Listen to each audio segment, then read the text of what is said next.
A única vez que minha irmã mentiu para mim. E por que sou grata por isso? Ela nunca mentia. Era o tipo de pessoa que te dizia sem piscar que seu hálito estava fedendo antes de um encontro. Então, quando ela mentiu do nada e apareceu na minha porta com um copo de café, eu soube. Alguma coisa em mim devia estar quebrada. E ela tinha vindo consertar, mesmo sem ser chamada. Minha irmã sempre foi intensa. Não intensa de gritar ou fazer drama. Intensa do tipo que enxerga tudo o que você tenta esconder. Ela tem esse radar emocional irritantemente eficiente. O tipo de pessoa que percebe quando a sua voz muda meio tom no telefone e já pergunta: o que aconteceu? Ela nunca foi de mimimi, nem de rodeios. Era prática, direta, até meio rude às vezes, mas sempre com boas intenções. Se eu me arrumava toda para sair e ela achava que a roupa estava esquisita, ela falava. Se eu contava uma história engraçada que não fazia sentido, ela era a primeira a rir, não da piada, mas de mim. Ela era assim desde criança.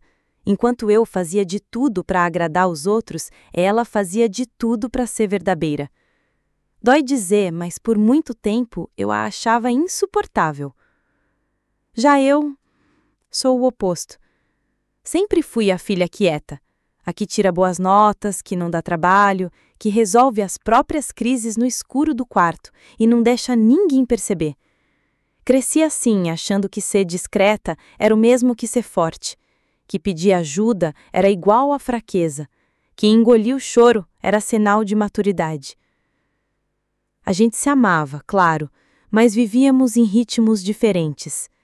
Ela morava em outra cidade, com um emprego que ela odiava, mas no qual era boa. E eu estava terminando a faculdade, vivendo num quarto apertado e lidando com a pressão de ser aquela que vai dar certo. E foi nesse cenário, nesse abismo emocional entre nós, que ela mentiu. Pela primeira vez. Era para ser só mais uma semana comum. Eu tinha 3 trabalhos pendentes, 2 seminários e uma pilha de leitura que mal cabia na mesa. Mas nada disso era o problema. O problema mesmo era aquele trabalho final de teoria literária, aquele que valia metade da nota, aquele que tinha prazo improrrogável, aquele que eu perdi. A verdade é que eu entrei em colapso e ninguém percebeu. Primeiro, parei de responder mensagens, depois deixei de ir às aulas. Aí comecei a me esconder até mesmo da minha colega de quarto, que achava que eu só estava dormindo muito. Mas eu não estava dormindo. Eu estava acordada, olhando para o teto. O tempo todo. Trancada naquele quarto abafado, com cheiro de roupa suja e miojo velho, comecei a duvidar de tudo. De mim, das minhas escolhas, da minha capacidade de terminar aquilo. Eu não chorava. Eu só existia, como um móvel quebrado no canto de um cômodo. Eu não comia direito fazia dias, só a batata palha direto do pacote e Nescau em pó na colher. Meu cabelo estava oleoso, minha pele horrível, e eu já tinha repetido a mesma camiseta por 3 dias. Cada hora doía uma parte diferente do meu corpo, de tanto ficar encolhida na cama, de tanto não mover um músculo. Eu nem percebi que tinha perdido o prazo. Quando me dei conta, o sistema da faculdade já não aceitava mais o envio, e eu não tive coragem de mandar e-mail para o professor. Eu só desisti. Era isso. Tudo que eu tinha construído naqueles anos parecia ter escorrido pelo ralo em silêncio. E foi exatamente nesse momento, no fundo do poço, sem avisar, sem bater, que ela apareceu. Eu estava deitada de lado, meio sonolenta, meio apática, quando ouvi um barulho. A porta abrindo. Pensei que fosse minha colega. Mas não. Era ela, minha irmã. E a primeira coisa que ela fez foi me estender um copo de café. Tá quente ainda, viu? Eu não tive forças para perguntar como ela entrou nem por que ela estava ali. Ela só entrou, como se morasse comigo.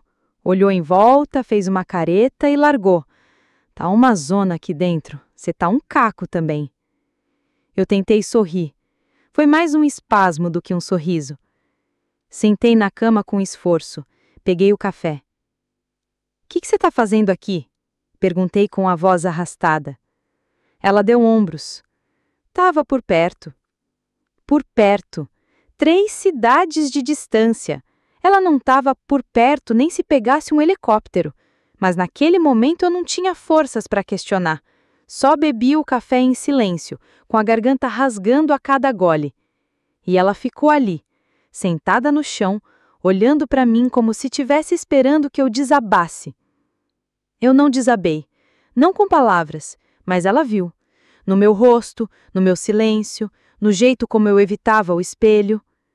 Aí ela levantou, pegou uma cadeira, sentou de frente para mim e disse: "Lembra quando você me falou que não precisava que sua vida fosse consertada, só de um bufferzinho?" Balancei a cabeça. Eu lembrava. Tinha falado isso meses atrás, brincando, mas ela guardou. Foi então que ela tirou um pendrive da bolsa. Peguei tudo o que consegui do seu notebook, seus textos, seus rascunhos, juntei, formatei, organizei numa pasta. Tá aqui. Você vai mandar isso pro professor agora. E se ele não aceitar, a gente dá um jeito. Você pode mudar de faculdade, de cidade, de país, mas você não vai se entregar. Eu comecei a chorar. De um jeito feio, soluçado, meio sufocado. Fazia tanto tempo que eu não chorava que doeu. Ela ficou. Aquela noite inteira. Fez macarrão simples, com alho demais. Me obrigou a tomar banho, colocou minhas roupas para lavar, me deu um pijama dela, que, claro, ficou grande, e ficou sentada ao meu lado, enquanto eu escrevia o e-mail para o professor, enquanto eu, com as mãos tremendo, apertava enviar. E ali, naquela madrugada estranha e silenciosa, ela me salvou. Com café, macarrão e um pendrive. A verdade é que, naquela noite, a minha irmã não trouxe só café. Ela trouxe um lembrete de que eu ainda existia. Depois daquele e-mail, eu desabei. Fiquei tremendo por horas, como se meu corpo tivesse reagindo ao trauma atrasado. E ela ficou comigo, o tempo todo, não tentando me animar, não fazendo discurso de coach. Só ficando, me lembrando que eu não estava sozinha, mesmo tendo feito de tudo para parecer que estava. No dia seguinte, ela acordou antes de mim, lavou a louça da semana inteira e trocou os lençóis da minha cama. Depois saiu sem fazer alarde, só deixou um bilhete grudado na geladeira. Se precisar sumir, vai. Mas se quiser respirar, eu tô aqui. Aquele bilhete ficou ali por meses. Os dias seguintes foram estranhos. Eu me sentia esgotada, mas não podia parar. O semestre ainda estava acontecendo, e o professor respondeu. Ele aceitou o trabalho, com um desconto de pontos por causa do atraso, mas disse que aquilo não podia se repetir. A nota foi suficiente. Eu passei, por um fio. Na formatura, ela apareceu com uma faixa improvisada escrita com caneta. Finalmente! Todo mundo achou engraçado, mas eu sabia que por trás daquela faixa tinha o peso de tudo que ela carregou sem me contar. Depois da formatura, a vida acelerou. Consegui um estágio, depois um emprego, comecei a pagar minhas próprias contas, o tempo começou a correr de novo. Mas a memória daquela noite ficou. E aí, veio o baque. Meses depois, eu soube que a minha irmã tinha sido demitida, sem aviso, sem chance de explicação. Ela não contou na época, só muito tempo depois. Aparentemente, no dia em que ela veio até mim, ela simplesmente saiu do trabalho, não avisou ninguém. Inventou uma desculpa qualquer sobre problemas familiares urgentes, pegou o carro e dirigiu 5 horas direto, sozinha, sem pensar 2 vezes. Quando voltou, o RH já estava em cima. A desculpa não colou e ela foi embora com um aviso formal e uma carta de recomendação morna. Ela perdeu o emprego por minha causa. E nunca jogou isso na minha cara. Pelo contrário, quando finalmente me contou, fez parecer que tinha sido algo que ela precisava fazer, como se fosse libertador. Eu não aguentava mais aquele lugar mesmo, ela disse. Só me adiantaram a decisão. Mas eu sabia. Ela foi embora por mim. E eu nunca teria pedido isso. Nunca teria aceitado se soubesse. Mas ela sabia que eu era assim, e por isso agiu antes que eu me isolasse para sempre.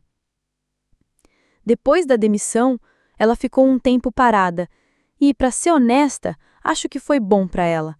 Pela primeira vez em anos, ela começou a fazer coisas que gostava.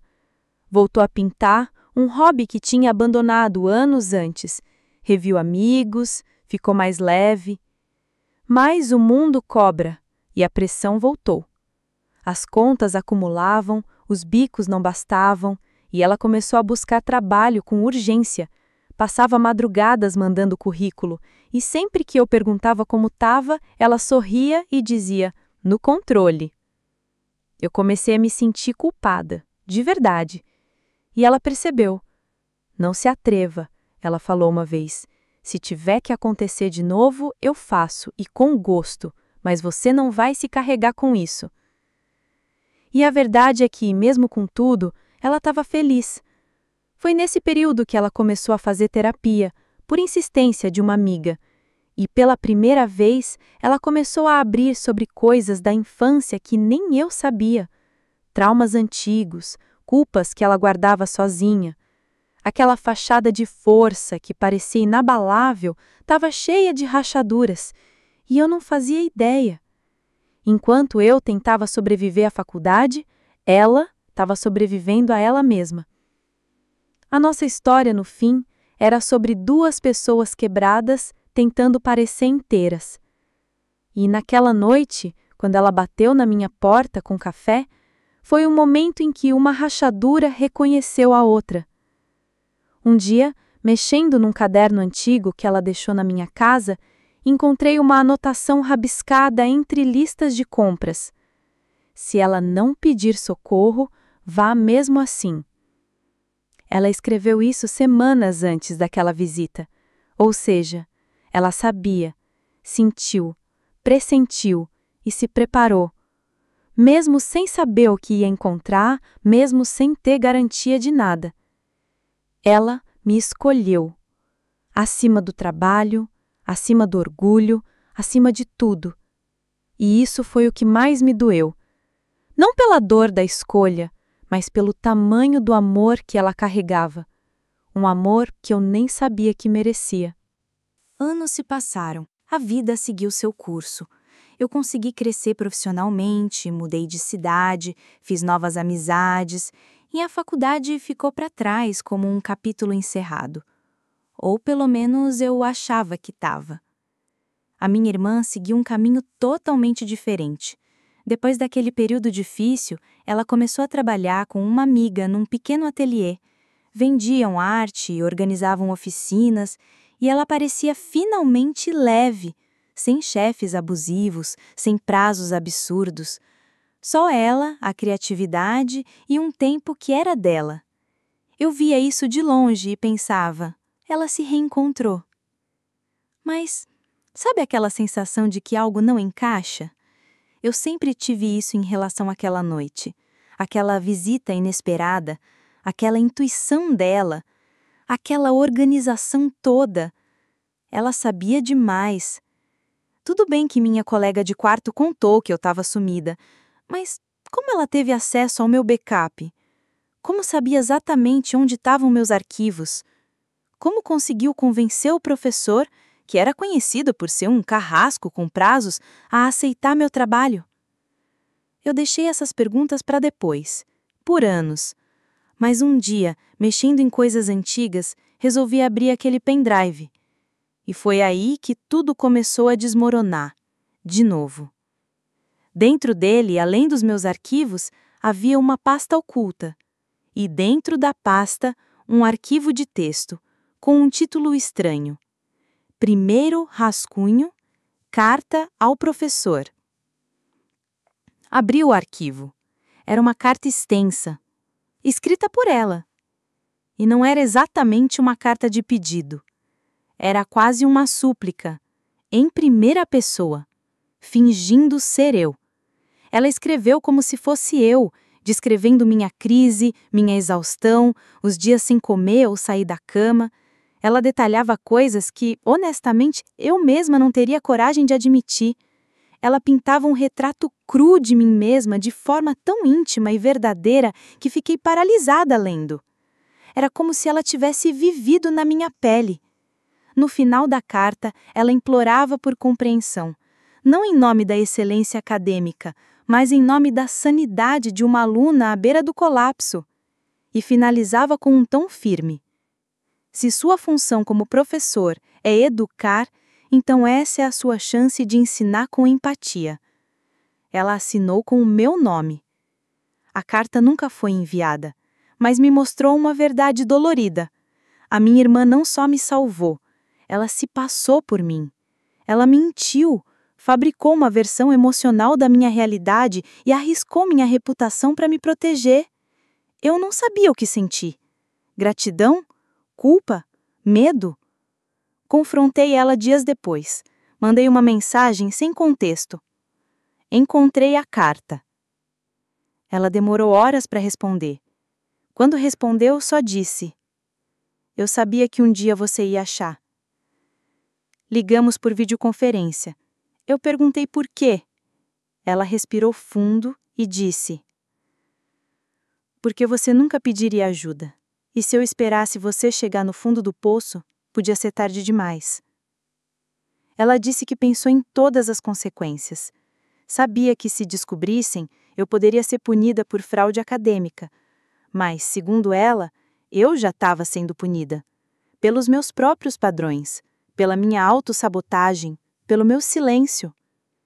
Você é brilhante, mas também é a sua maior inimiga. E eu só queria que você sobrevivesse a você mesma.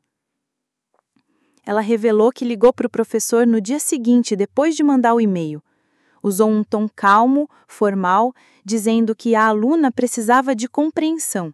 Não confirmou ou nem negou a identidade. Disse que preferia não se identificar. E o professor recuou. Ela não só me salvou, ela montou um teatro inteiro por trás do palco. E eu fui a atriz principal sem saber. A partir daquele dia, eu passei a olhar para minha irmã com outros olhos. Ela não era só aquela que falava verdades duras e fazia piadas ácidas. Era alguém que carregava um amor pesado, um senso de responsabilidade quase sufocante. E tudo isso vinha de um lugar que eu nunca tinha realmente entendido. Tempo depois, ela me mandou um áudio com um trecho de uma sessão de terapia dela. Era ela falando com a psicóloga, sobre mim. A voz tremia. Eu fico com medo de que um dia ela descubra tudo o que eu fiz e me odeie. Mas ao mesmo tempo eu não conseguia ficar parada. Eu sentia que se eu não fizesse nada, eu ia perdê-la, mesmo que ela estivesse viva. Eu já vi isso acontecer antes. E foi aí que entendi. Ela não me salvou só da faculdade. Ela me salvou de mim mesma, porque ela sabia o que era se perder. Porque ela mesma já tinha se perdido antes. Comecei a juntar peças. Descobri que na adolescência ela passou por um episódio depressivo severo, que ninguém soube na época. Ela escondeu tudo tão bem quanto eu escondi minha crise na faculdade. E por isso, reconheceu os sinais. Ela não era uma heroína, era uma sobrevivente. E isso mudou tudo. Depois que tudo veio à tona, a carta, a mentira, o abandono do emprego da minha irmã, a tensão entre nós e o resto da família explodiu como um vulcão. Não era só um segredo revelado, era uma bomba de amor, culpa, ressentimento e medo que ninguém sabia como desarmar.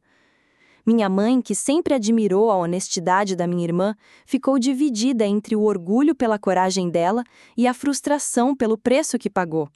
Meu pai, por sua vez, mal conseguia entender por que ela fez aquilo sem pedir ajuda diretamente. Para ele, tudo era preto no branco, certo ou errado, branco ou preto, Mentir era inaceitável. E o que dizer do professor?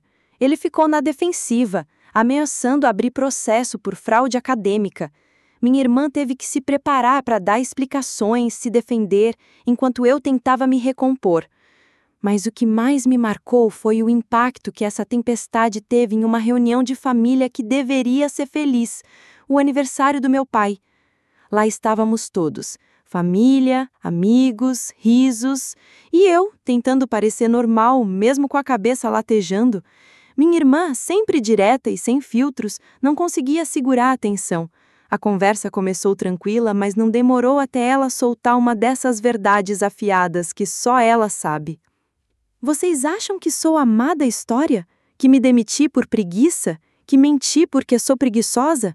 Vocês não fazem ideia do que eu enfrentei por essa família. Ela falou alto, o tom cortante, deixando a sala em silêncio absoluto. Alguém tentou interrompê-la, mas ela continuou cada palavra mais forte.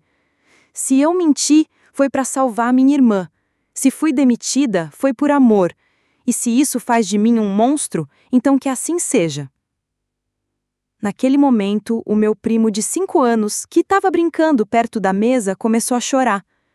Não por medo, mas porque a tensão era palpável, um peso que até uma criança sentia. Eu queria desaparecer. O caos se instalou. A discussão virou gritaria. Meus tios e tias começaram a tomar partido. Amigos da família ficaram constrangidos, e a noite que deveria ser de festa virou um ringue. Foi o pior dia da minha vida. No dia seguinte, minha irmã recebeu ameaças nas redes sociais, comentários cruéis, julgamentos implacáveis. Ela tentou ignorar, mas não foi fácil. Eu vi a mulher que sempre foi minha rocha se desfazer em lágrimas pela primeira vez. Eu também recebi mensagens de estranhos julgando nossa família, nossa história. Foi quando entendemos que o problema não era só a mentira, mas o quanto as pessoas querem controlar a narrativa. Apesar do caos, nós duas sabíamos que não podia parar ali. A verdade precisava ser contada por completo. Depois do escândalo no aniversário do meu pai, a casa nunca mais foi a mesma. As redes sociais explodiram com opiniões, algumas doidas, outras cruéis. A gente virou alvo de julgamento público e a pressão aumentou de um jeito que nunca imaginei. Minha irmã, que sempre foi de ferro, começou a se abalar. O abuso nas redes virou ameaças reais, inclusive de alguns conhecidos que julgavam defender a família. A gente precisou tomar uma decisão drástica: registrar boletim de ocorrência por perseguição e difamação. Ao mesmo tempo, a faculdade abriu uma investigação formal sobre o caso do trabalho atrasado. A possibilidade de eu ser expulsa estava no ar, mas graças a um advogado amigo da família, conseguimos comprovar que minha irmã agiu por amor, não por má-fé. Foi uma luta exaustiva. Depoimentos, reuniões, análise de e-mails, até uma reunião com o professor Carrasco, que, surpreendentemente, reconheceu a postura humana que teve após o contato da minha irmã. No meio desse caos, a família se dividiu. Uns apoiavam minha irmã, outros a julgavam. Minha mãe ficou doente, desesperada com a situação, e meu pai, mais calado do que nunca, tentou segurar as pontas. Eu me sentia um peso para todos, uma peça quebrada demais para consertar. Mas a verdade começou a ganhar espaço. Num momento inesperado, uma ex-colega de trabalho da minha irmã decidiu falar. Ela contou que a demissão foi injusta, fruto de preconceito e abuso por parte do chefe. Isso virou uma denúncia formal, com o apoio da Justiça Trabalhista. Minha irmã, então, ganhou uma espécie de vitória poética. A Justiça confirmou que ela foi demitida injustamente, e o caso ganhou repercussão local, dando a ela a visibilidade que nunca quis, mas merecia. No final, a faculdade também fez um acordo comigo.